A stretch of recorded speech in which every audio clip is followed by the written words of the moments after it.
Welcome to Inside IR, a podcast series by Herbert Smith Freehills that explores the latest developments in the Australian industrial relations landscape. Hello and welcome to Inside IR, the Australian Industrial Relations podcast, the series that arms HR, IR and legal professionals with the latest in industrial relations thinking. My name's Rohan Doyle and I'm very excited to have with us today partner, colleague and friend Tony Wood. Hi Tony. Hi Rohan, and I'm glad you're excited. You don't often say that to me, so I'm delighted that you say it this morning. Well, the camera's on, so we'll put that on. Yes. But great to have you. You've got, I think, around about 30 years of experience in advising employers on what workplace change, bargaining and a whole range of other bits and pieces. So I prefer when you say 20 or so years rather than 30. Well, it's closer to 30, I think. But very interested in your insights, particularly on the topic that we have in store for today. We are going to be shifting gears a little.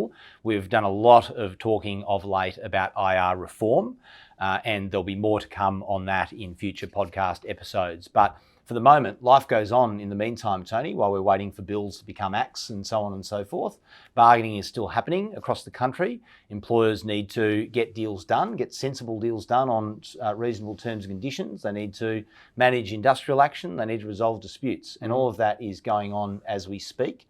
So we thought it would be a good time to perhaps share some insights on what we're seeing, Tony, in the world of enterprise bargaining, and share some of the tips and traps that we're experiencing in our practice. So I know, Tony, you've got some very interesting thoughts to run through with us today on the enterprise bargaining environment. And we also know you're a big stats fan, Tony, big fan of statistics. I love statistics and I love the new Fair Work Commission data that they're putting out as well. So we'll make a bit of reference to that, Rohan. That's great. So we'll work through that as we go as well. So if I may though, Tony, I might just set the scene in terms of the bargaining environment that we have today, because I think it is quite a unique bargaining environment and probably one that we've never seen before, frankly. We had a period during the pandemic where bargaining effectively ground to a halt. Not much happened for a good 2 years for good reason, but we're now seeing the consequences of that hiatus in bargaining. And we've had, I'm not sure this is necessarily borne out by the statistics, but certainly in our experience, we've had a backlog of deals that have been expired and that have been waiting for renegotiation. We're now seeing the consequence of that in an uptick in bargaining, an uptick in protected industrial action, and an uptick in probably disputation more generally. But the environment feels different, I think, Tony. It's a different dynamic to what we've experienced pre-pandemic, and there are a whole bunch of reasons for that. And that's where I thought we should start. Be very interested in your thoughts. How is bargaining different now versus pre-pandemic and why? Yeah, well, it is a unique environment, Rohan, and it's something that therefore we haven't experienced before. And we're also coming off a number of historical lows in terms of wage outcomes, historical lows in terms of lost days through industrial action or strike action. So that has to inform the way that you look at all of this. What are we seeing? Well, we're clearly seeing a significant increase in bargaining and bargaining claims, to some extent bargaining disputes, and we might have a look at a bit of the data on that. But anecdotally, we're certainly seeing much heightened expectations on wage outcomes. It's hardly surprising given the national wage case decision from the middle of this year, obviously. And we all, when that happened, we all had in our mind, and I know our clients did, expectations that there were going to be 5 or 6% just regular deals rolling out. And despite the initial flurry of demands, and we're still seeing ambit claims in that respect, on the ground, we're not actually seeing those outcomes. And it might be early days, and it's probably fair to say that a number of parties are going through bargaining. They're not getting as much traction as they might expect. And many of them are still waiting, or many of the unions at least, are still waiting for some legislative impetus to come and give them a boost, whether it's same job, same pay, or a variety of other techniques that Labor has in mind to enhance their bargaining power. Yeah. And I mean, you mentioned wages, Tony. That might be a good place to start. What is the data showing in relation to wage outcomes at the moment? Are we seeing the 6%? Well, anecdotally, you and I would probably share the same view that we thought that would happen. We're seeing the claims and the ambit demands in that respect, but on the ground, I've been surprised to see in some fairly well-entrenched industrial environments, claims for 5 or 6%, but actually ending up resolved at 3%. And that's pretty consistent with the data. There are two sources of data. There's kind of the ABS data, which relies on the Department of Employment data itself, which is a bit of lagged data. But we're seeing that creeping up from a 2.2% during the pandemic, or December 2020, up to 2.4, 2.6, and now 2.8%.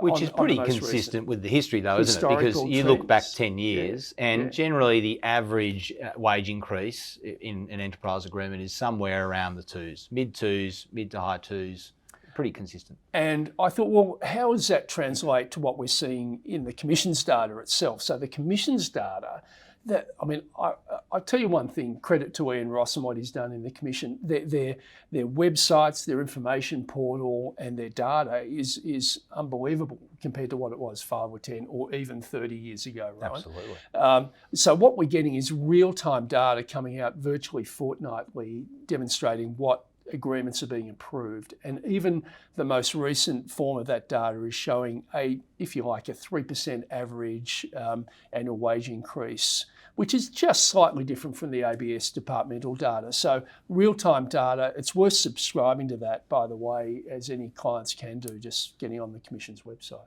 Yeah, and it is having an impact. I mean, we're hearing people actually refer to that information in the context of bargaining, particularly on the union employee side. It's information that previously people didn't have to hand. It's almost real time, isn't it? It is real time, and at the moment, it's consistent with the historical trend, more or less. I mean, 3% is creeping up, no question about it. But if it creeps up to 3.2, 3.4%, as I suspect it may, given the high inflationary environment and the union expectations, well, that feeds on itself. And that then creates even further impetus for unions to hold out, to want to reach the average, which itself is creeping up. So we'll see this really curious impact of the data and whether it actually drives behaviours from unions as well. Yeah, that's right. So in summary, not a huge shift in wage outcomes so far, but still a lot of pressure, and we're seeing it come through in the claims. But on claims more generally, Tony, I mean, what are you seeing in that space? Are we seeing any difference now as compared with pre-pandemic? Well, I mean, clearly we're catching up on the lag, so the number of disputes are increasing. Interestingly, when we're seeing the PARBO applications, particularly bargaining order applications, we're seeing the list which is getting longer and longer and longer of the claims and demands. So all kinds of real finicky, or is it penickety, claims and demands that are really annoying, have maximum impact on employers, but minimum impact on unions and employees. And of course, we know how difficult it is to calculate, deduction of wages for partial work bans and so on. So we're seeing more and more of that. But we're not seeing necessarily employers making challenges to those PARBO applications. Are you seeing that? Probably not as much as we should. And I mean, I agree with your observations. We're seeing lots more protected action ballot applications coming across our desk, and lots of different types of industrial action referred to in them. But I agree, it's worth looking at challenges to the nature of the action that's referred to in those applications, because often it's insufficiently clear. No one really understands what the type of action is that's being voted on. And as we know, there is an opportunity to contest applications on that basis. And the real benefit for employers, I guess, is to remove the uncertainty as to what the industrial action might ultimately be when it's taken. And I mean, there's a real opportunity for negotiation there as well, Tony. Well, there are, and to negotiate, I mean, most employers, when they face industrial action, they're concerned about, obviously, the impact of strikes and how they can mitigate that impact. But there are some things they can do in negotiating with unions at that stage on the PARBO application by seeking certain insurances or undertakings in relation to maybe even safety concerns that might be able to be implemented. And I'm seeing some success, and some unions, often reluctantly initially, but in due course, are being, in the face of some kind of, pedantic challenge that an employer might be able to make to the PABO itself, being able to relent and get some concessions. So it's certainly worth pursuing, I think. Yeah, and I mean at the next phase post Parbo, we are, you've mentioned this, seeing lots of different types of industrial action being proposed and taken. I think generally speaking, we're seeing more of it being notified now than perhaps we did traditionally pre-pandemic.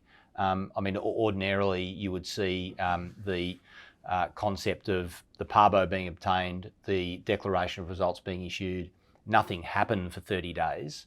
No industrial action. Yeah. You then get an extension application, and as we know, that can be extended to a maximum of 60 days before the action has to be taken. Yeah. And if anything, you might get a little trickling of industrial action towards the end of 60 days. Yeah. I mean, myself, I'm seeing more industrial action being taken now rather than it being used as a bit of a shot across the bow and then nothing happening. Yeah, but again, not lots of strike action, and we don't have a lot of data, unfortunately, on those kind of annoying bans, overtime bans or paperwork bans and the like. And it's not really recorded in any of the data. But the ABS statistics are pretty consistent on this, that we are at this historical low on the days lost through strike action or industrial action. There has been a glitch, by the way, in I think in the last quarter, but we can show this for people who are watching this podcast. But I think it's a glitch at this stage. I'm not necessarily thinking we're seeing a trend. The clear trend over 30 years is down, down, down, and we're almost at the basement, to be honest.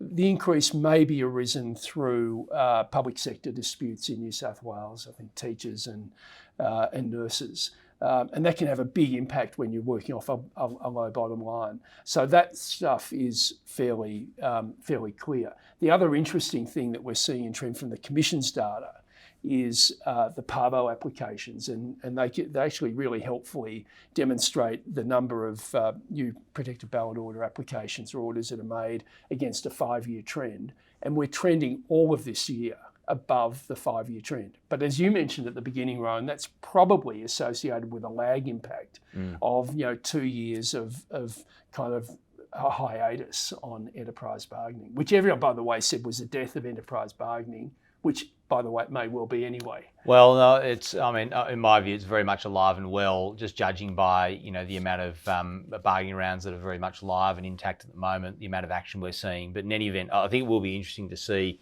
the impact of your graph that we've shown on our visual podcast, how that looks in 5-10 years' time, and whether or not IR reform has potential impact on the amount of days lost to industrial action. But well, I know we weren't going to get into this today, so I'm going off piece, but I will say, bargaining is dead in some respects. It might still be happening in the usual places. It's not giving outcomes. Other than, and to be fair, this is a very clear reason for it, wages outcomes, because it's been, bottom lower 2% increases annually for, 10 years.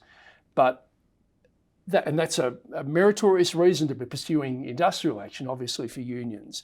That's the only thing. Employers aren't getting anything out of bargaining. There's no productivity offsets or gains. And I suppose, anecdotally, are we seeing employers benefiting from bargaining? The answer is no.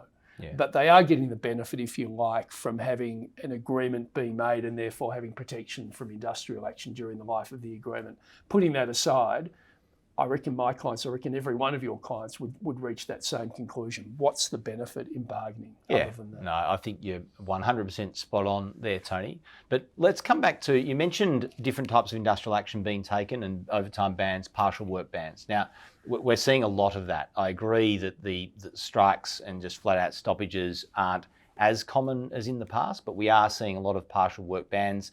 I think in part because unless employers take some fairly active steps, there's not necessarily an immediate pay impact on employees. There's not a blanket prohibition on not paying employees during the taking of partial work bans, but there are options available to employers and they're increasingly being taken up. Tony, do you want to perhaps comment on that?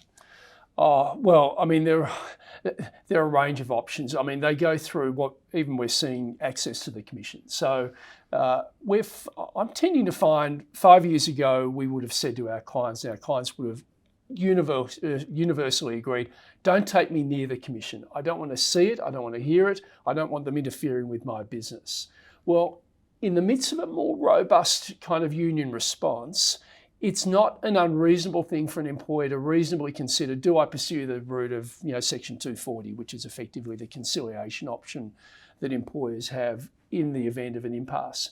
And in reality, we're seeing longer impasses because we're seeing union claims, which are the typical long list of things. Obviously, wages are generally the deal breaker, but a whole range of things concern job security and the like. So it's harder and harder to resolve those issues. It is. And the longer they go on, the more uncertainty there is in the business, and more directors of businesses get concerned about that exposure or the vulnerability, and therefore how they can protect themselves from that. So going to the commission under 240 is certainly not the unreasonable approach that it was previously considered to be. Yeah, and there's a few other options available these days, of course. I mean, termination of EAs is almost off the table, but effectively is already. Yeah. What's left? I mean, you've got issuing non-payment notices for partial work bans. Now, that's something we're seeing a lot more of. Not accepting partial work ban and continuing to pay as normal, but ensuring there's some consequence. The difficulty with that, and it's just so damn complicated. And to construct, to have an analysis of what that particular ban is worth in terms of deduction of wages is you might as well pull a number out of a hat and try and do it. And of course, there is a mechanism for resolving disputes over that with the commission. But they're complicated, and employers don't like to have to engage in that kind of complexity, and unions hate it as well. Yeah, which I think is why generally when you look at reducing or not paying for partial work bans, most employers will opt for the non-payment method. Go the scorched earth option. Yes, which I mean, my personal view is that it's almost always the better option. Yeah. But that brings us to probably the final option that's available in responding to industrial action. I mean, the lockout. How much of that are you seeing, Tony, at the moment? Look, not a lot. I mean, there's one or two in the media, of course, at the moment that get a bit of attention, but I don't think there's any trend on lockouts. I mean, other than the fact that when the whole concept was introduced into the commission some years ago, it was seen as anathema, and employers just wouldn't want to pursue that. It doesn't have the same stigma associated with it. I think it is seen as and perceived as a legitimate option for employers to pursue, but it's still seen as somewhat unsavoury, to be perfectly honest. Yeah. I mean, what do you think? No, look, I agree with that, but increasingly employers are being forced to consider it as part of the broader suite of tactics that are available to them, because there's just not many others left. And I think particularly now that termination of EAs is effectively off the table, you necessarily need to at least think about it. Now, on top of the I suppose the cultural impact and the negativity associated with that, the main reason I think employers are hesitant to do it is because of the triggering of employee response action, which, as we know, enables employees to, post the lockout, take industrial action with very minimal written notice in advance. 1 minute notice would be sufficient, and they're then not limited to the types of industrial action that are set out in the protected action ballot order. Yeah. So it's pure chaos in that scenario, because employers won't know what type of industrial action is being thrown at them. And it's a real disincentive, I think, for employers to effectively fight back and look at the lockout. But I think all of that goes to show that employers need to do more planning about this, and they need to understand what their rights are and what their options are, and to understand when there's coercive conduct that might well be unlawful, and provide other remedies to them other than through the commission or through the courts. And sometimes bargaining is a painful exercise for everyone to have to go through, and it's sometimes so painful that the thought of it means you want to put off all of those really nasty consequences or options that are available. And I think the more you plan for it, the better off you'll be, including all of those contingencies, which mean unfortunately resort to either threats or actual litigation. Yeah. No, that's right, Tony. Look, we've really appreciated your insights on the current bargaining dynamic. It's been great to hear, and also loved your statistics. So I've got more next time. I can share we it. look forward to that. Look forward to the next episode.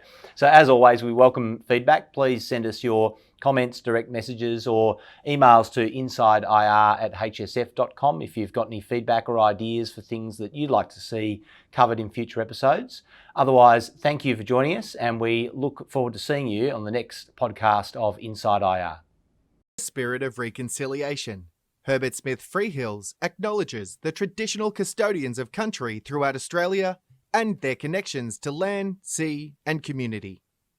We pay our respects to their elders past and present, and extend that respect to all Aboriginal and Torres Strait Islander people today.